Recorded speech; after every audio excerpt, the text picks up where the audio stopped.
Welcome, California lovers, to the Shindig. It is I, Babs, here with another episode of Over Underrated. And this week and next week, we have special guest Matthew Crosby, comedian and podcasting legend. Also has a radio show with Ed Gamble on Radio X in the UK. Matthew was kind enough to give us a lot of his time to talk about a band he finds overrated, Red Hot Chili Peppers, and Steely Dan. That's going to be coming next week. But in the meantime, find out what Matthew thinks about everyone's favourite jazz, rock, fusion, funk hoppers who do interesting things with their socks. Oh, hang on. Yeah, what are we calling this podcast?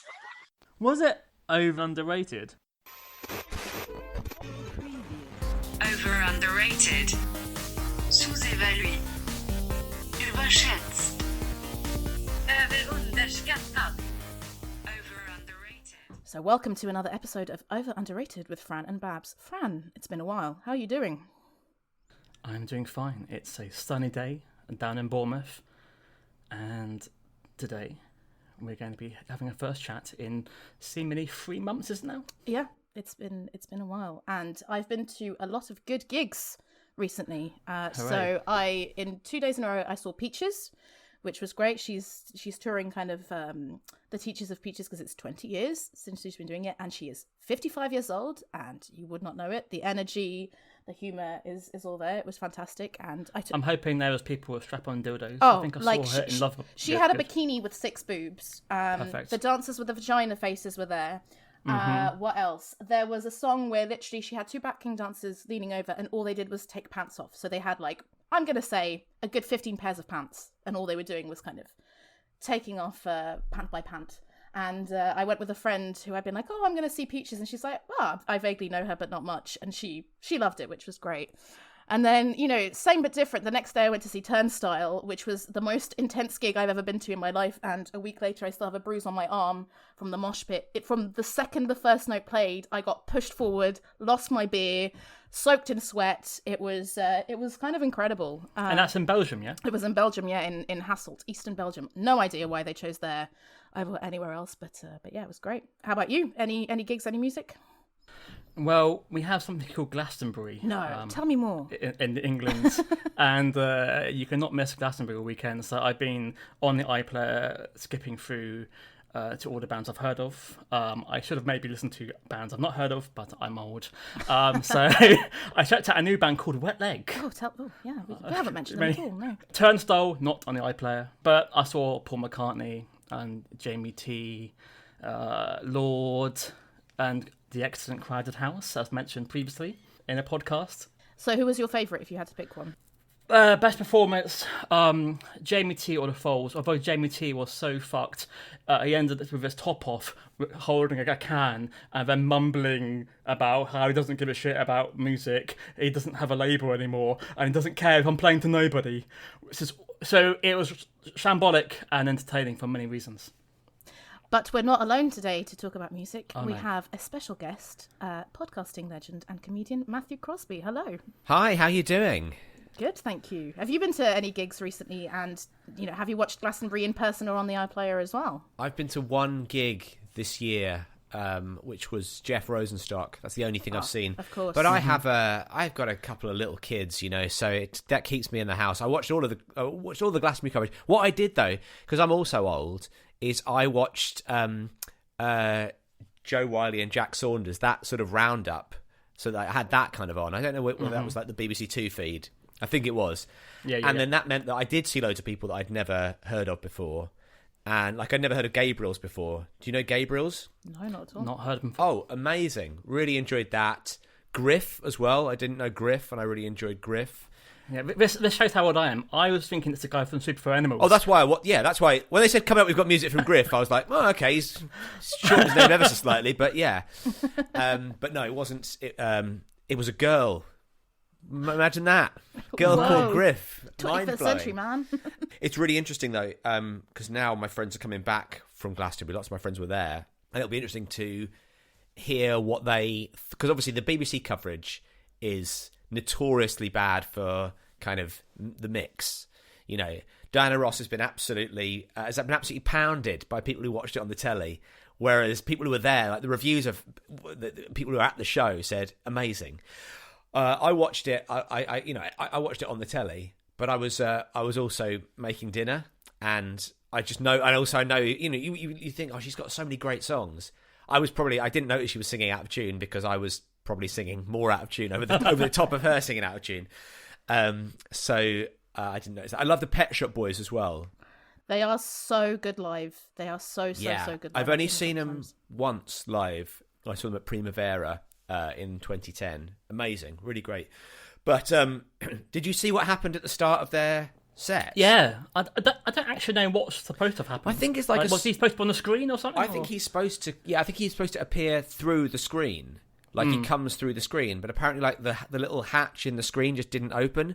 So it's real sort of like Spinal Tap vibes, where he's like, he's there with his... So for the listeners who don't know, basically Neil Tennant came out and started singing, and next to him was the laptop and keyboard setup that Chris Lowe would normally have, but no Chris Lowe. And I would say 25 minutes of the set, Chris Lowe wasn't there until they brought up the screen. You could see the rest of the band, and Chris Lowe was there. But again, hidden in basically like a sort of big industrial shed that you couldn't see. If he didn't show up to a bunch of gigs, I don't think anyone would really notice, as long as there's someone in a box sort of bopping around. But yeah, so he was apparently trapped behind this screen, sort of, banging on it, going, Neil, I've locked myself out again. People were saying on Twitter that Chris Lowe's working from home. Yeah, exactly. Yeah. Well, yeah, there was like he couldn't deal with the Pet Shop Boys Kendrick Lamar clash. He had to go and see Kendrick. Matthew, can you please introduce the theme of today's show and your overrated act? I want to hear you say it because the theme title has really made me laugh. Right. So, as I said to you when I messaged you about this, I feel like I'm slightly cooking the books, because basically I sort of picked the two bands I wanted to talk about and then reverse engineered what I consider to be... We never do that. No, we never do that the on genre. this podcast. Yeah. No. So I've gone for jazz rock fusion. Nice. And I'm going to have... do you want to hear both bands now or just the overrated one? Let's do it. One? Hit us already. So I think overrated band, the Red Hot Chili Peppers. Underrated band, Steely Dan. Steely Dan, which are, of course, it's a kind of running joke on your Radio X show that you're an old fart and this is your favourite band. So we really wanted to give you the opportunity to really talk about them a lot. And as I said to you when I messaged you, I know absolutely nothing about Steely Dan. I know a tiny bit more now, so I'm really looking forward to getting into it. And as for the Red Hot Chili Peppers, from the pre-chat, it sounds like possibly both of you are not the biggest fans. So let's get into it. Overrated. So, Matthew, why did you pick the Red Hot Chili Peppers as your overrated act? I think, I tell you what, the other day, because I obviously, I'm on Radio X, so I follow the Radio X Instagram account, and they had reposted a video that Flea had put up. Their bassist is called Flea, guys. He's a grown man. He must be 68. If it's a day. I think they're both 59. I looked it up. Anthony and Flea. Yeah, that's what they tell you. 68-year-old man, and he still calls himself Flea. But anyway, so Flea, he put up a video of them on stage, and it was them performing to "Can't Stop." Not performing, but performing "Can't Stop," and so it's that that bit, Bab's already getting into it. Just from me singing that, you're already grooving along. I'm grooving away. But and Flea's doing all of this kind of like, he's wearing like a sort of like a Buddhist monk, like a purple Buddhist monk outfit. He's doing all this kind of gyrating around. He's like wiggling his butt at the audience. Anthony Kiedis is wearing a sort of halfway house between a kind of like a marching band uniform and an Adidas tracksuit, and he's got like a mullet and a moustache. And John Frusciante, who I've got no beef with, is dressed like a human being. He's fine. No, I mean, obviously, you can't sort of slag off rock stars dressing weird. I mean, that's very much sort of the bread and butter Chad of the Smith, just to complete the Chad Smith, of course. Again, wearing a backwards baseball cap and a vest, as he has done since since the 90s. And looking exactly like Will Ferrell, exactly. So anyway, they're playing this this song, and then the camera pans across to the audience, And there's fucking thousands of them. It's insane. Like it's like they're playing. I mean, they're playing an arena, and you go, "What? All of you? You're all fine with this? Every single one of you is fine with this?" And I thought, right, it's the kind of thing as well where when I used to teach, when I was a teacher, I would be going into school and I would have my Discman on just to sort of place this in time. I'd have my Discman on, I'd be listening to some band or other, and another teacher would come up to me and they'd say, "What are you listening to?" And I would tell them, and they wouldn't have heard of it. Not because I'm this incredibly cool, obscure, just because, you know, it was around the time, I think, when music was starting to go off, it's be so divergent that everybody, you know, like now, someone can be mega famous, but your parents might not have heard of them, right? Mm-hmm. And I would tell them about this band. I'd talk about them for a second, and they would say, "Oh, I've never heard of them." I'd say, "Who do you like?" And they would always say the Red Hot Chili Peppers. Seems like everybody seems to like the Red Hot Chili Peppers. So for that reason, and not just because I don't particularly rate them myself, but for the fact that everybody likes them, they're overrated. Well, do you know that Charlie Brooker quote about the Red Hot Chili Peppers that he wrote about in the column? So I've shortened it and I'll read it to you.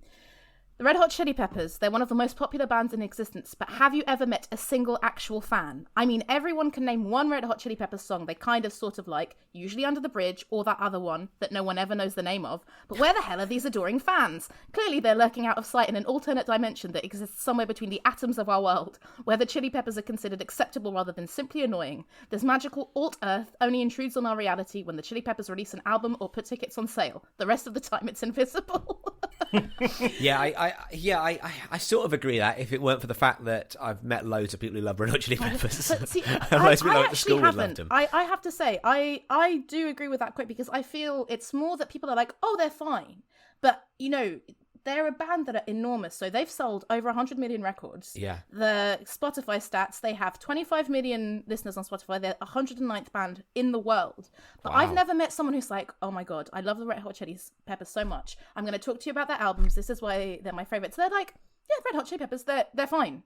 And that's, I find quite intriguing, because, I don't know, bands like Metallica or other bands that have been around for ages, U2, that people will have very strong opinions, whereas Red Hot Chili Peppers, it generally is like, oh yeah, they're all right. Maybe that's what it is. Maybe there's just enough people in the world who think they're okay and worth dropping whatever it would be, 40, 50 quid to go and see them. That just seems like that can't be the case, though.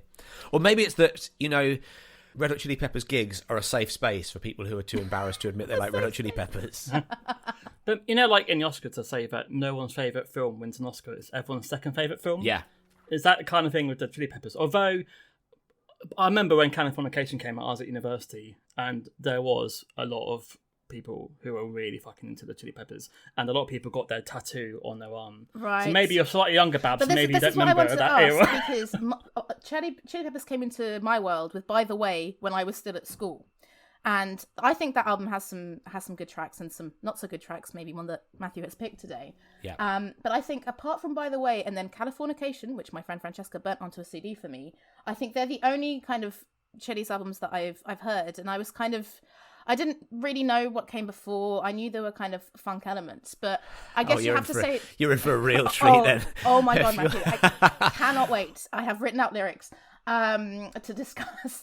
Although, yeah, someone actually did burn Blood, Sugar, Sex, Magic. Someone whose handwriting I can no longer recognise, so it's a bit of a mystery. But I clearly never got around to listening to it, because Californication and By the Way were enough. And I quite like Californication. I quite like By the Way. I think they've got some great songs, but when I went and looked at those stats of how many records they've sold, how big they are on Spotify, like it says on Wikipedia, I guess in the US, they're the most successful band in the history of alternative rock. I'm like, really? What? Like with funk? I mean, maybe they are.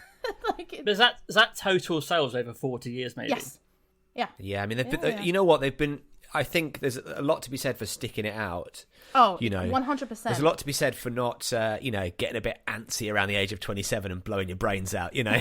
Yeah. Well, one of them. One had a bad time. Yeah. But yeah, I wanted to ask you guys, because you're a bit older than me. Like, how how popular were they before Californication? Because, I mean, researching this, I had no idea they were kind of on a par with Nirvana, or that Blood Sugar Sex Magic came out the same day as Nevermind. Yeah, that's right. And I think didn't they have to flip, because Nirvana were the support on the Blood Sugar Sex Magic tour, Yes. and I think they had to flip the order. They went on stage after a while, Yes. because I think Nirvana overtook them, but they certainly were like, and all of those kind of like the Lollapaloozas, kind of they were definitely around for that. Blood Sugar Sex Magic was an enormous album in the 90s. See, totally. I mean, I know Give It Away and Under the Bridge, but for me that was kind of divorced from the album. You must know Suck My Kiss as well, surely. Another one of those. Unfortunately, I do, but I think that came later. I feel like when By the Way became massive, the videos that they would show, like the other Chili's videos, it would just be Give It Away and Under the Bridge. That for me was their existence before '99.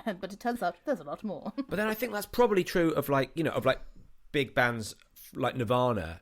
Nirvana were a huge band, but probably in terms of like the things that were getting played regularly, we're talking about In Bloom, Teen Spirit, maybe Heart Shaped Box off In Utero.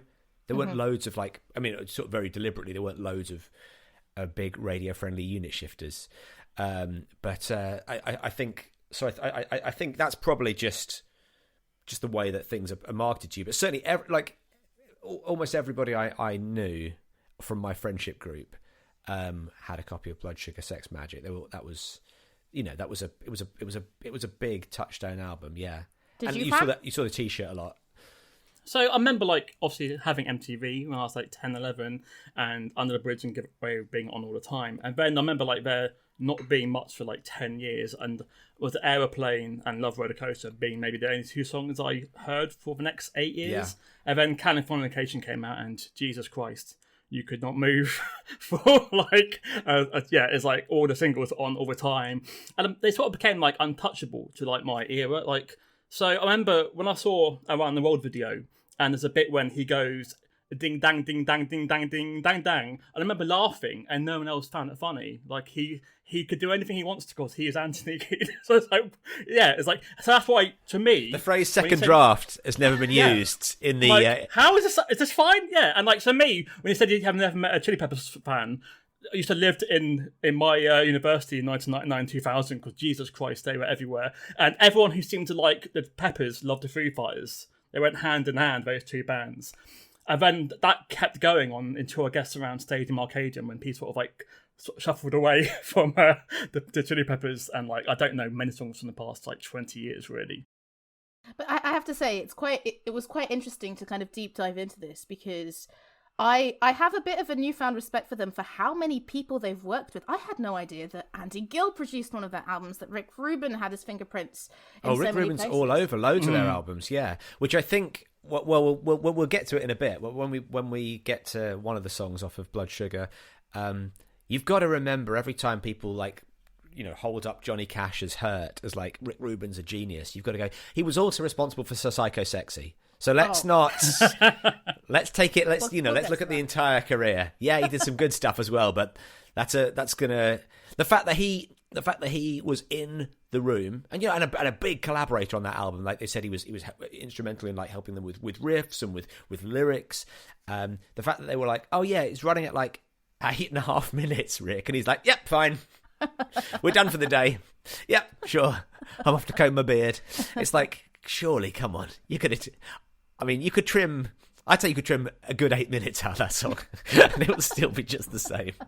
Maybe let him have one song. He said, you can choose one song, you can do what you like. Yeah. And they chose that one. Yeah, whatever. I have some more Rick Rubin facts when we get I've got my engineer, we'll do the producing and stay and walked off. It's a bit like when you've got like an errant child that you give them that time, like, okay, you're clearly going to be naughty at some stage, run around, be messy, do whatever you want to do, and in the classroom, and then settle down for the rest of the lesson. So that was Anthony's chance to run around, wiggle his willy at all the girls, and then call himself Sir Psycho Sexy. Yeah. Right. What's the first song you've picked for the Red Hot Chili Peppers? So the first song I've chosen. Now, this is not necessarily a demonstration of how overrated they are, because this is from 1985. So before they were, when they were like an alt band, they weren't a big successful band. It's from the Freaky Styley album. And what it demonstrates, I think, before I tell you the title, what it demonstrates is Anthony Kiedis's just puerile obsession with proving that he's done it. You know, I've definitely had it off with a lady. I've definitely done it. And to prove that, here's 2.5 minutes of a song. I mean, again, you know what? I'll say, I'll tell you the song. It's Sex Rap anyway. Sex Rap is the song. It's 2.5 minutes, right? That's good. They're starting right. Okay, they're not. This is not the 8.5 minutes of So Psycho Sexy, which we'll get onto in a bit. But we're going to talk about Steely Dan. Steely Dan sing a lot about sex and about girls, but they do it, to my mind, with a degree of irony, a degree of humour, a degree of they understand the ridiculousness of it. Whereas, I mean, maybe Anthony Kiedis does. Maybe he's just got a much more refined sense of humour. But it seems like he is somebody who just is desperate to talk about sex. I was looking at it might have been the Wikipedia page for this, and it said like most of the songs are about sex, which was a big preoccupation of Anthony's at the time, or something like what to that effect. And you're like, yeah, that's all he was interested in doing. And you think they must have had a time when the guys had, you know, put a really nice piece of music together and gone, look, could it just be about anything else? Could it be about heartbreak because you can't have sex? Something like that? Could that not be a sort of sex adjacent song? So at least we're not just singing about how you then I made her orgasm. It's like, okay, all right, we believe you. You've done it. You know, we get it. I'll say one thing when I listened to this, because I remember Sex Rap. I hadn't heard it for ages, but I remember thinking it was ridiculous. But actually, musically, I'm a lot more into it than I expected to be. It reminds me, and again, this is going to be really sort of, it's going to come across as quite hypocritical, but it reminds me of Mr. Bungle. Do you know Mr. Bungle, Mike Patton's, of course, pre-Faith No More band? They have a feud, which I'm sure we'll talk about. Yeah, a huge feud. Yeah. Do they? Because of their accusations of like ripping off their, yeah. Well, it sounds almost identical to Mr. Bungle, especially that first album, Mr. Bungle. I don't know why I'm fine with Mr. Bungle. You know, they've got a song called The Girls of Porn, right? It's about jerking off. It's, you know, it's got like, and you know, they've got the lyric, my hand is tired and my dick is sore, but the girls of porn want more. And it's got like clips from pornos played over the top of it. And it sounds just like this. Why was I at, you know, 14, 15 when I first heard those songs? Why was I fine with that and not fine with, well, maybe I was scared. Maybe I'm fine with masturbation, scared of sex. Maybe that's what the answer. I do get what you mean though, because when you think about Red Hot Chili Peppers, it is like, what songs do they have that aren't about sex / drugs? You know, that seems to be, or California. Like, that's the stereotype. And I think Anthony Kiedis just has a very parodiable voice. His delivery, that's it, and it doesn't stop. And one of the songs that you've picked from a later album. Yeah, can I stress I've not written any of these songs. This is the reason. I wrote most of the songs on the Uplift Mofo party plan, and that's the reason I think they're overrated. I've got a huge beef with them. Forget Mr. Bungle. I was like 5 years old now. Come on, move on. Give me a break. But I get that, but I don't mind it. I don't mind the puerilness, and sure. It makes me. And I mean, in this, so I'd never heard this song in my life. I thought it was like a wonky fever dream. The lyrics are hilarious, but what's even more hilarious I found in the lyrics is a little interlude where they're going sexy. Sex, and it's just like they really want to talk about it, and it's like they'd run out of adjectives. They've gone to the thesaurus, and it's like, well, we've talked about a creamy beaver and hot rod and everything else, but let's just out sexy and then sex. And I was just like, incredible. But I love the music. I haven't heard a guitar solo like that before. It sounded like a coiled spring was involved in the playing or something. Yeah. And George Clinton produced it, which I had no idea about. I mean, I knew they were kind of funk-esque, but I didn't realize they were such pure funk, such pure distilled funk right at the beginning. Yeah. I think they may have like run into problems with like all of them just basically going, well, let's just sit in a room and do a load of drugs for ages. Oh, yeah, because so that's they used heroin while recording this album, which influenced the lyrics and music. No shit. Yeah, although actually, a heroin, you would assume the songs would all be about 45 minutes long, whereas, you know, it feels more speedy or something like that, doesn't it, or cokey, because the songs are fast and they're energetic and they're kind of quick and aggressive. But but yeah, again, musically, I've got no problem with it. But I think it's sort of this for me is a good indication of how things are going to go for Anthony Kiedis. Sadly, sex rap hasn't been performed live since the 80s, apart from on one occasion. It'd been lovely to them to play sex rap at London Hyde Park with all these people drinking champagne going, what the fuck? That'd be amazing. But I get a feeling that in this era, they're more of a live band than an album band. And these were like, I guess, would happen on stage for a couple of minutes, just improvising when it came out of this. But like, yeah, I'm happy there's another song in the 80s with rap in the title, because I've had the Ram rap and the Ant rap, so it's nice I've now got the sex rap to go along together in your with my repertoire. 80s trilogy. Is it also only, and I'm not entirely certain of their ethnic background, but is it basically mainly white dudes who have to include the word rap when they're putting... Yes, to show that they're cool. Yeah. So, yes, I can watch a rap. Even something like, which is a pretty legitimate song, like Wordy Rapping Hood, or Rapture or whatever. It's always white people who are like, oh, I've got to put rap in it just so people know that that's what I'm doing here. It's like a warning to the fan base. There will be some rapping coming up, guys. Like Bob Dylan will have like a beautiful illustrated book of the lyrics. I so hope there's one for the Red Hot Chili Peppers with like, my thumb, I strum her plum in some beautiful calligraphy. Can I please read out some of my favourite lyrics in my poshest English accent? You must. Time to swing a little melody to make you all feel something sexually. And now we're going to get in on the groove that makes those smooth hips move. We are pumping that driving bad rhythm to make those pretty little pussy lips schism, kiss 'em, kiss 'em, kiss 'em. Thank you very much. Amen. Oh yeah, I mean, I couldn't believe it when I first heard it, but I just I can't deny the musicality of it. I like it, I'm afraid. And Fran, I mean, what do you think musically? Do you like it, or are you just amused by it? Not at all.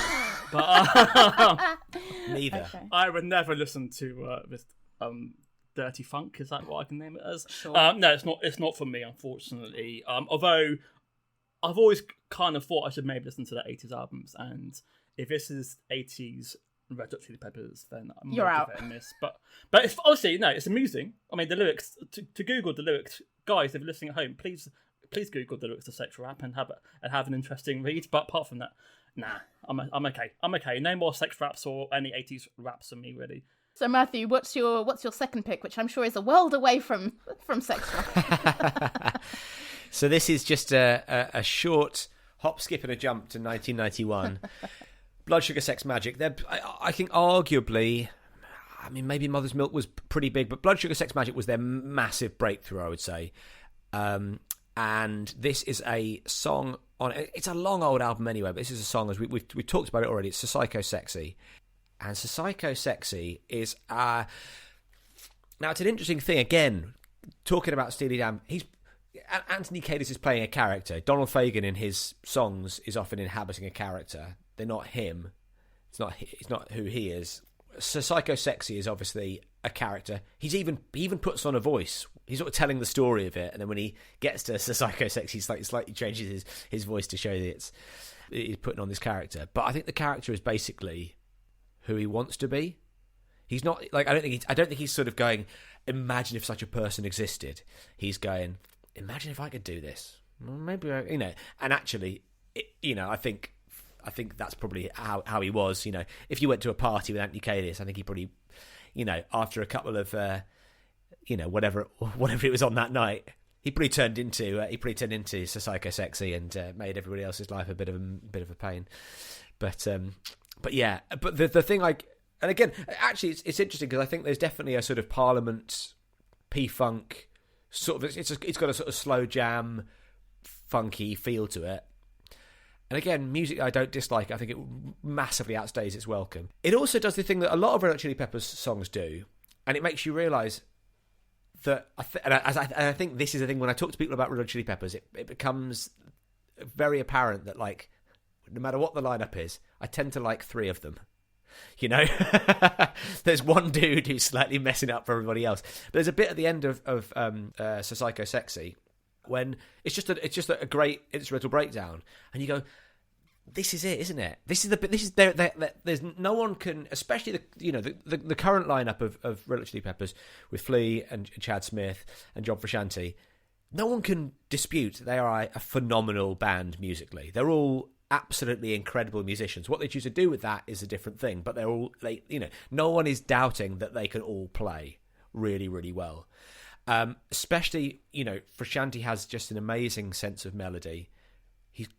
And does really distinctive and interesting and quite haunting and beautiful stuff with the guitar. But it just feels like you've got to wade through a lot of Anthony talking about his ding dong before you get to that, and I find that really, I just find it really tough going. And sometimes I actually I was in for a brief while I was in an album club with some other friends, where like a book club where we all pick an album each fortnight, listen to it, and then write a review, which we sort of WhatsApp onto the group. And it kind of fell apart because the reviews were getting longer and longer and longer, and people's lives were getting busier and busier. And but Blood Sugar Sex Magic was an album that the comedian Ivo Graham suggested.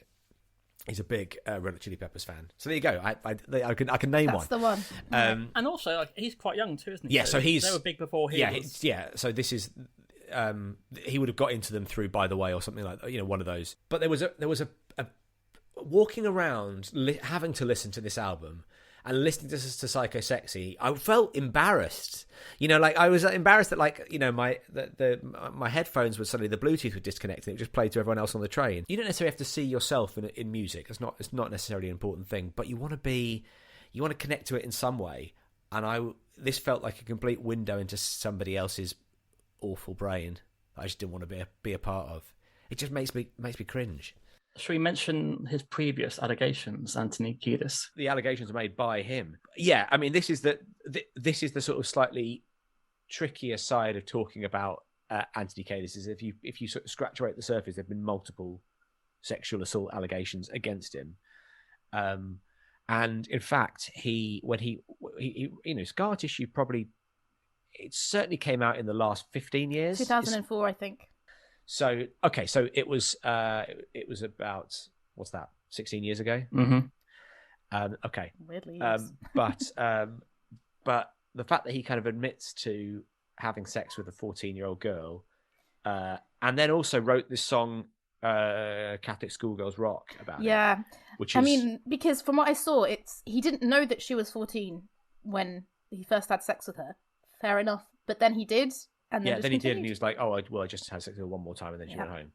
And her dad was the chief of police. Yeah, dodgy man. Yeah, but I actually didn't know about all of that dodgy stuff with Anthony Kiedis, unfortunately, until we started recording until this. I was the same. I was thinking, is this going to make for a really, because that's. I'm gonna. So it doesn't really matter if they're overrated when that's the case. But I mention this book all the time. There's a great book called Under My Thumb, which is a collection of essays about female music fans who like misogynist bands and kind of dealing with that. So I suggest you go and read that. But yeah, I think sometimes it's easier to compartmentalize, and I've tried to when I've been kind of reviewing the songs here. But and grooving, of course. Grooving. Yeah. Well, I said grooving because literally, I fucking loved it, Matthew. I had never heard this before, and I thought, my gosh, I think I need to give this album. I need to get that burnt album with the mystery handwriting and give this another go. I thought it was textured, it was fun, it was exciting. Like a song of two halves, obviously, like you say. The bit at the end with the cello and the strings. Yeah. Beautiful, and they've got good form on this. Road Trippin', which is genuinely a great song and one of my favorite Chili songs. They've got cellos and strings and they do it really well. So yeah, I'm really glad that you picked this and not Give It Away or Under the Bridge. Yeah, I think everyone knows those songs. Everyone's got that. I think this is it's stuff like this. So like if you were a big, say for example, you're a big MTV fan and you didn't necessarily know the album that well, you might have heard it at a party and you're like, oh, all my friends are going to go and see Red Hot Chili Peppers. You're like, well, they'll play Under the Bridge, they'll play Give It Away, that'll be great. They come out and do Psycho Sexy for 8 minutes. You're like, what's this song that like this? Because Under the Bridge, I mean, I'm not a fan. It's one of those songs that I think it's fine. I've probably heard it so many times that I don't need to hear it again. It is, it is the Under the Bridge Downtown, that bit, the choral bit, very affecting, very moving, sure, but not a song I desperately need to hear again. mean, I only had MTV from the age of 13 in 2001. So kind of post, so, just as kind of By the Way was coming, But I saw that video a lot, and all I think of is Anthony Kiedis with his long hair running. Like, I can't disassociate the image from that, and it kind of ruins it a bit for me, to be honest, because just a man in his pecs running. But Fran, I know that when I messaged Fran, I said, oh, I'm actually quite unironically enjoying So Psycho Sexy. He sent me the emoji with the line, like, unimpressed. So not too funky for you, Fran. Is this where he developed his comedy voice, which he continues to this day? We're going to talk about a song later on where he chooses an interesting accent to deliver his lyrics. There seems to be some sort of disco frog sound from the bass, which is odd. I shouldn't really look into the lyrics, but so he's a guy from before Wind, but then later on he's being pegged by a police officer. Yeah, fair enough. That's it. It's just his little sort of wank fantasy, isn't it? It's... But can I say, the way he delivers, creamy beaver, hotter than a fever, I laugh, but I respect him, and I don't want to, but, and, I did the prep last night, but I was listening to it again this morning, and I was like, oh man, I do like this song, and I don't know why, but there we go. Have you heard of the band Mew? Mew, of course I have, yeah. The Danish band. So people are comparing this outro to Mew's comforting sound as the best outro of all time. How can you choose those two songs put together beautifully? The fans, I think, love this song. Looking at the comments on YouTube, they fucking love it. I'm like, okay, sure. I guess I'm going to take a step back. I guess this is not for me. Maybe I like the singles, but yeah, the last 3 minutes when John gets to show off his skills is a great piece of music, but it's a bit of a mess, isn't it?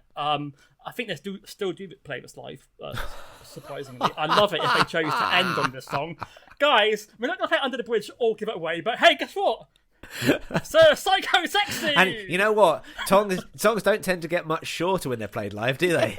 It's not that they go, oh, we'll bring this winner at 6.5. 8 minutes 16, more like 15, thank you very much. Exactly, yeah. That's like a reggae interlude and it goes back again. Please. Although you mentioned All Saints, when I saw them at like V 2006 or something, they did Under the Bridge, and because they didn't have many songs in those days, they extended it to 6 minutes, including a reggae section. Oh wow! So, okay, so yeah.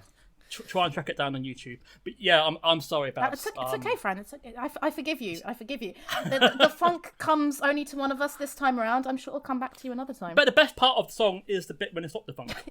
Like the last 2 minutes is. I think Matthew made a good point of like, this could easily be 3 individual songs rather than one. Like I'd say 3 individual instrumentals. I think you want all Red Hot Chili songs to be instrumentals, don't you, Matthew? But hopefully they all end with Auntie saying, "Now suck my dick."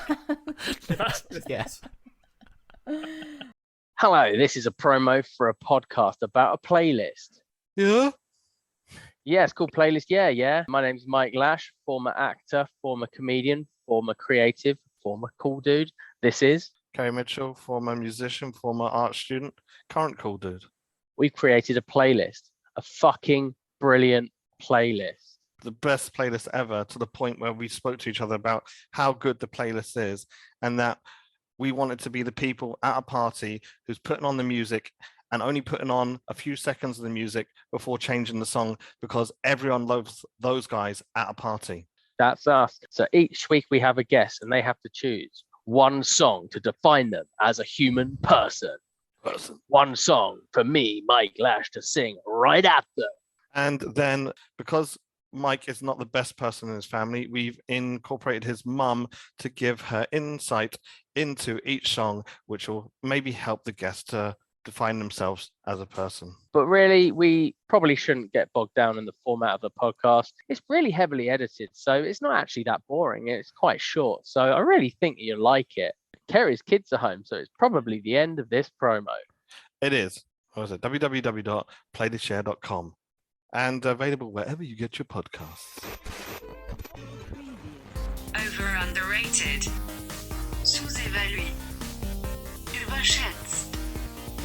Överunderskattad. Over underrated. So for change of pace. yeah, Yes. what's your next pick, Matthew? So, leaping over a decade later to 2002, this is the Zephyr song from By the Way. Now, the Zephyr song, again, this to me is... Well, they've become a different band now, haven't they? They've kind of gone, well, look, these bits at the end of the songs, why don't we make those the choruses? Because people like the bit at the end of the song. You can see the audience really going for it at the end. It's the Psycho Sexy. Let's make that the chorus. I'll sing something over the top that doesn't mean anything. But it sort of doesn't, it definitely doesn't mean shag me. You know, or isn't overtly mean shag me. It could still mean shag me. I've got some lyrics. It still means a little bit something about yeah, sex, sure. But I think you could imagine your mum pottering around the kitchen, not being offended by Fly Away on My Zephyr, to, you know, in the same way that she might be a bit more upset by, you know, she stuck the baton up my arse, or whatever the lyric is, you know.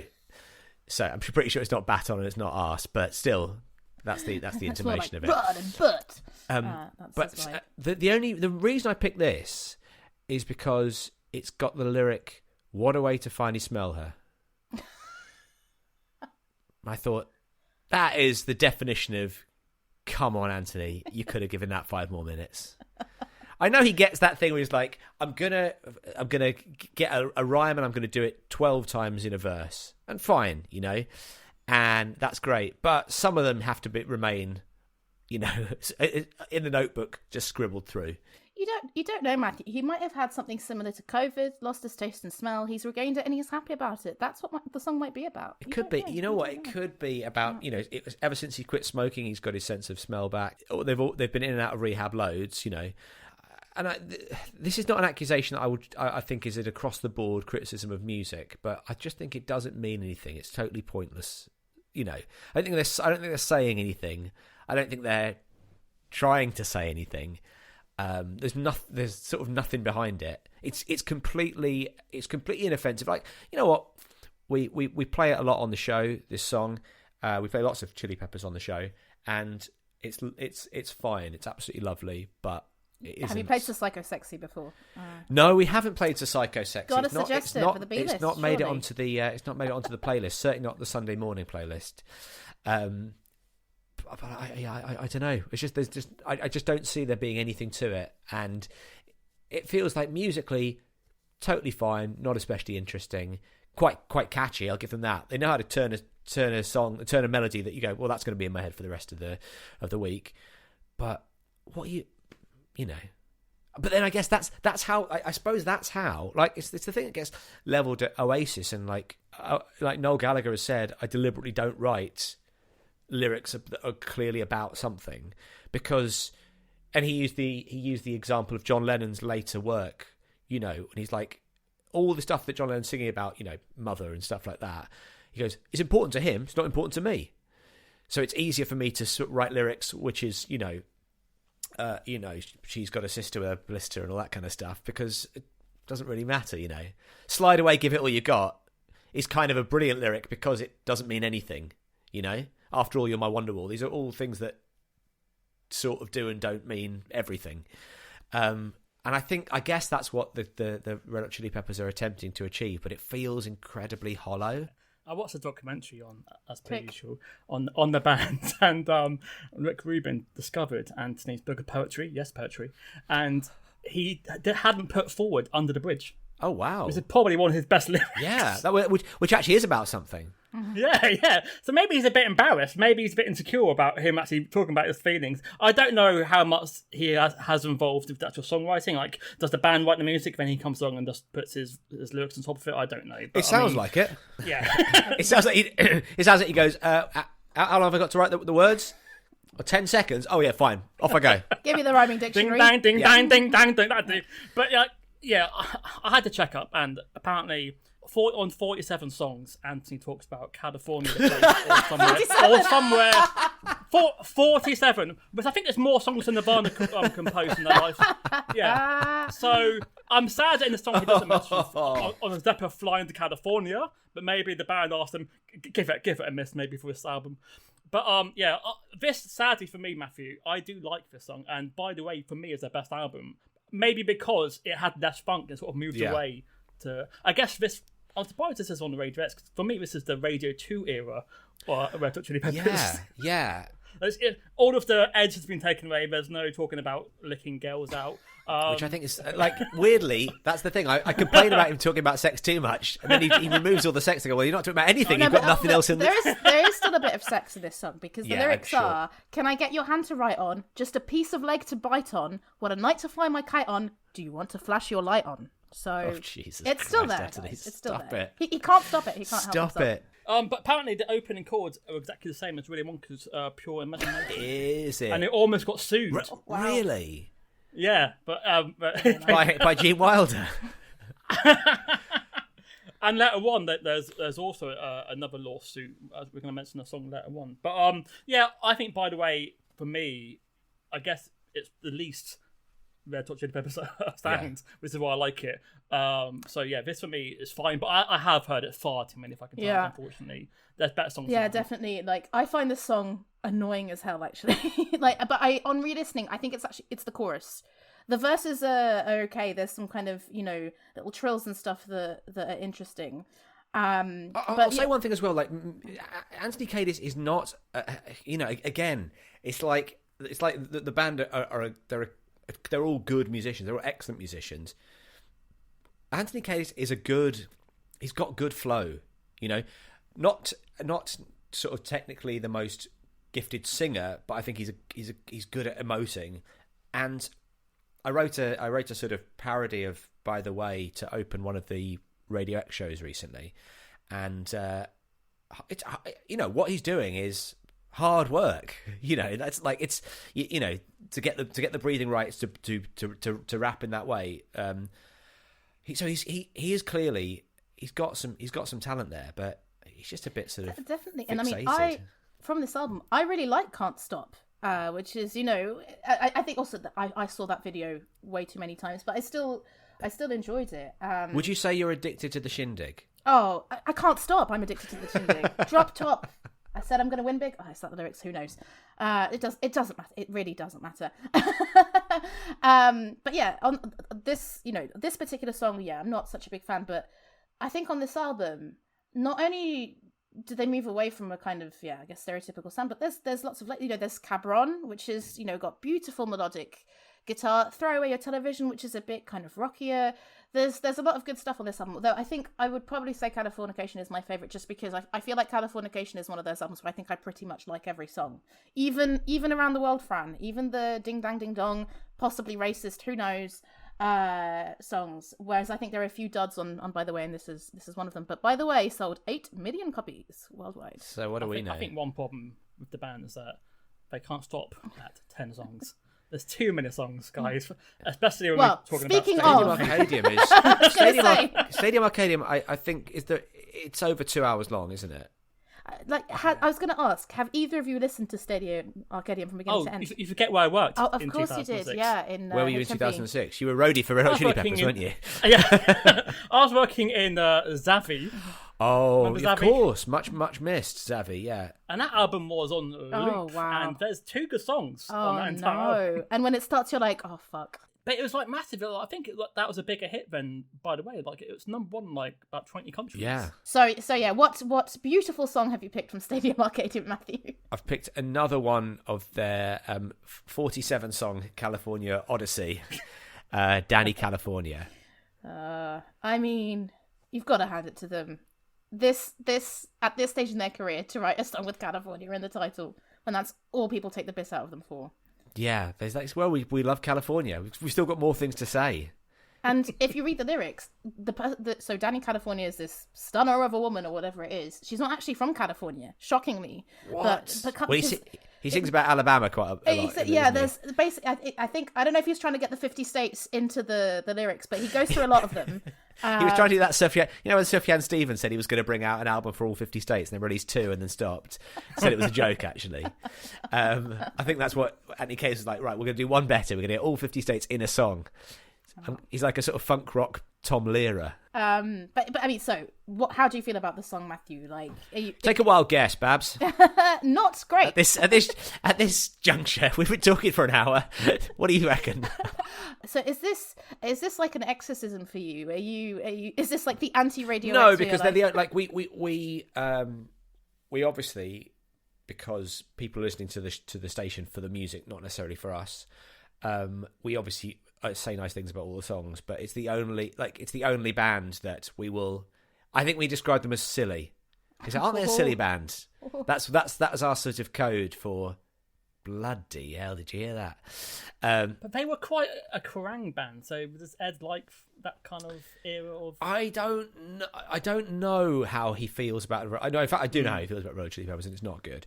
But can we kind of blame this band for new metal? They've definitely got. Yeah, I think the sort of, and also there's the kind of the rap rock crossover. Yeah, I mean, but again, I wasn't. When I was growing up, I wasn't against that kind of music at all. I love Rage Against the Machine. That first album it's a classic, isn't it? That's another album with it. There's not a bad song on it. It's amazing.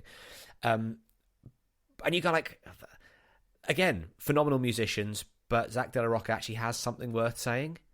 He actually has something, I'm sure once in a while he thinks, I'll write a song about my dick, and then he, goes and jostles himself off in the studio toilets and comes back and goes, no, actually, there are some social ills to be righted here.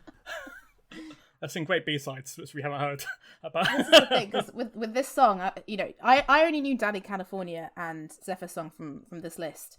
And I was like, oh yeah, that one. But I have to say, I can't deny it's catchy, especially the chorus and...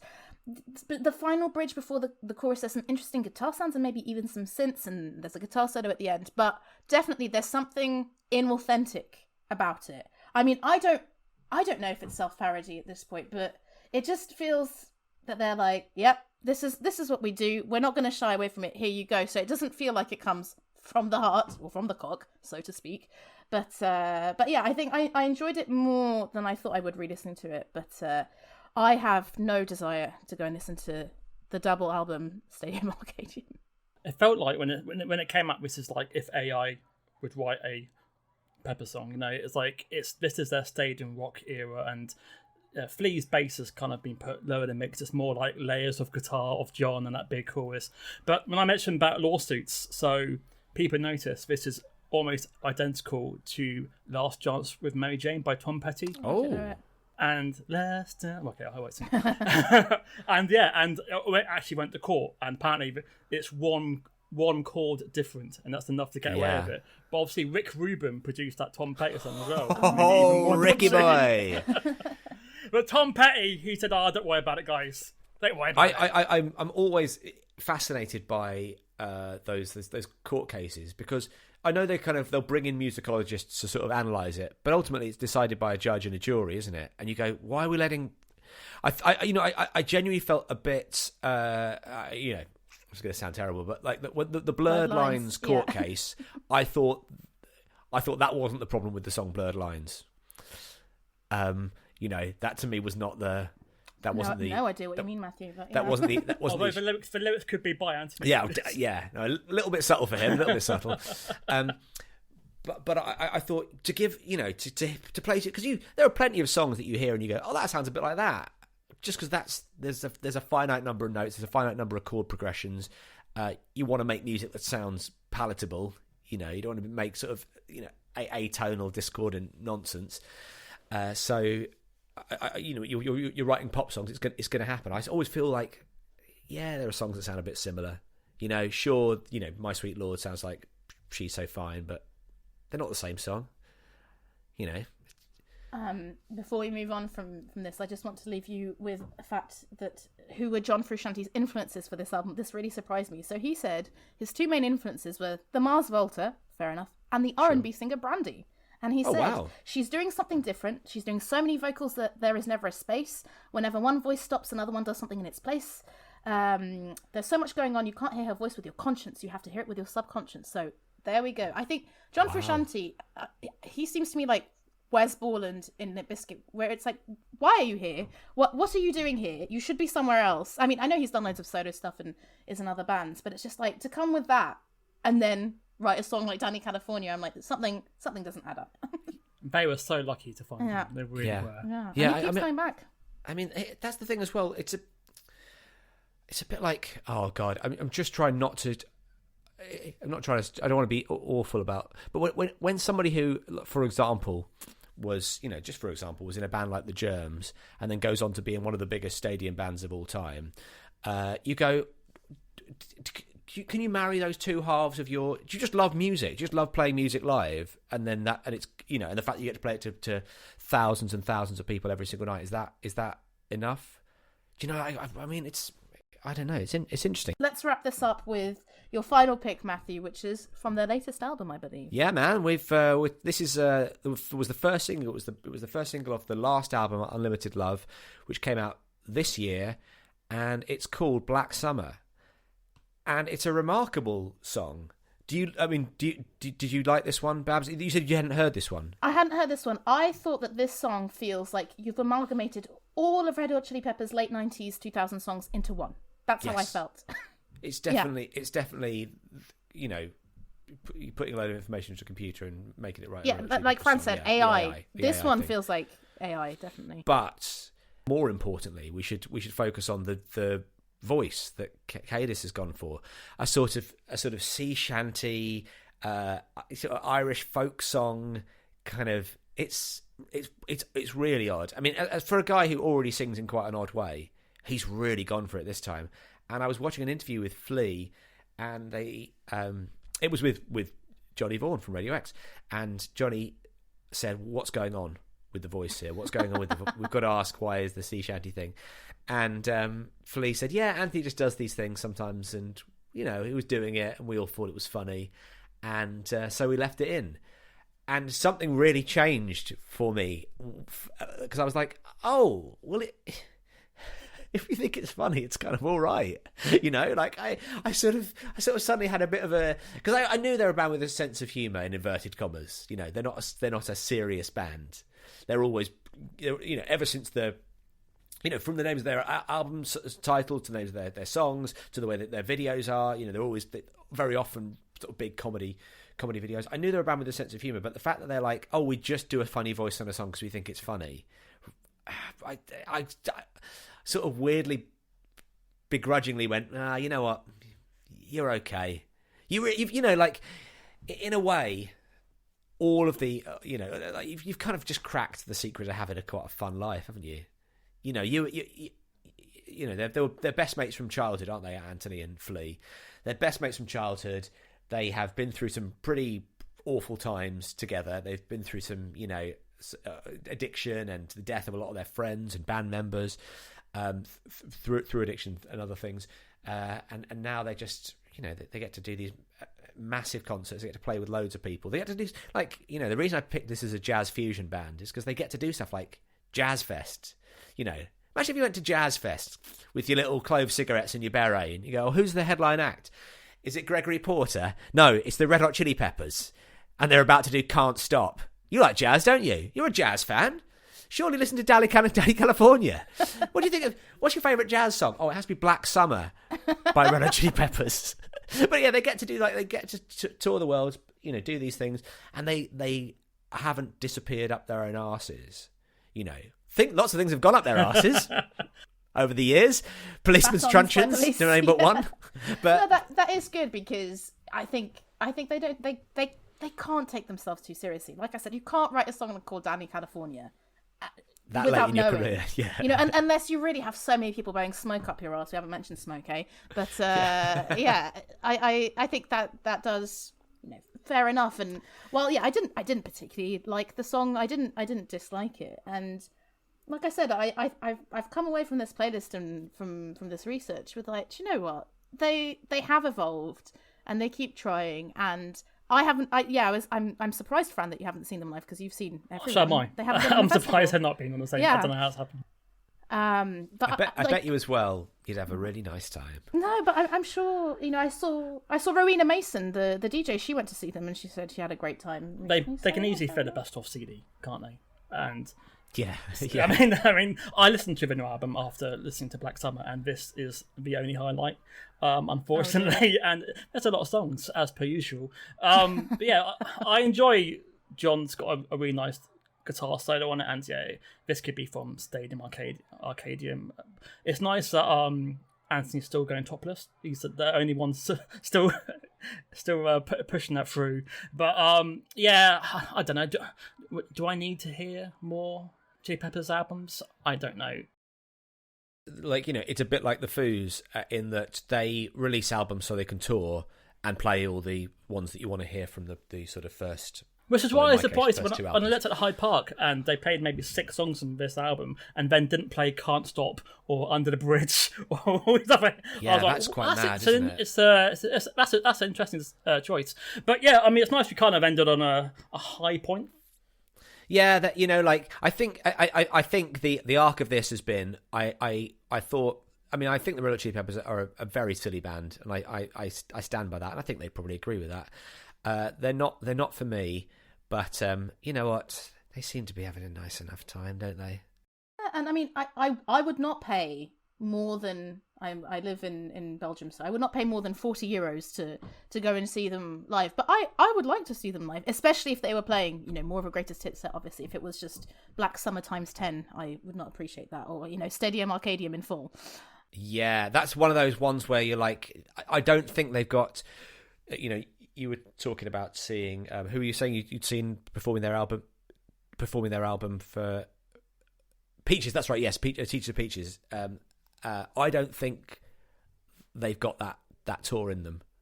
I don't think when it was, it would have been, was it 30 years of Blood Sugar Sex Magic last year? Obviously, we're right in the middle of the pandemic, so they wouldn't have done it anyway. But I don't think if they went, we're going to tour that album, or even we're going to tour By the Way or Californication, I don't think that people would want that. I think people want to see. They're one of those bands that are they are like a greatest hits band. Yeah, I think you're right. I would definitely still say they're overrated, because when the second I saw those stats about how many albums they'd sold, how many listeners they have, I was like, bloody hell, like, they're good, but they're not that good. But like I said, I've come away with a kind of understanding their place in the American rock canon a bit more. Like I said, the sheer variety of producers that they worked with. Yeah, George Clinton, Andy Gill, Rick Rubin. It's very interesting, and clearly they've tried to go in lots of different directions, and yeah, the fact that Flea and Anthony are childhood friends, as you said, and still going, fair enough. Fran? I think if you asked me this question 20 years ago, I wouldn't say they're overrated. But if you look at their last 20 years of their music, I mean, 4 songs worth listening to. Can I really say a band? Yeah, they've got worse and worse, and bigger and bigger. Basically, That's basically what's happened. Yeah, so for me, overrated because on output from the past 20 years, they've not done anything to deserve the amount of people who adore them still. So sorry, I'm sure they'll be upset by me mentioning that. I'm sure they care a lot about our opinions, definitely. Well, we had a lot of fun talking about Red Hot Chili Peppers, and I'm surprised to be the one that was defending them the most. After we recorded this, I got totally addicted to listening to Californication again. Scar Tissue and Other Side rocketed on my most listened to playlists.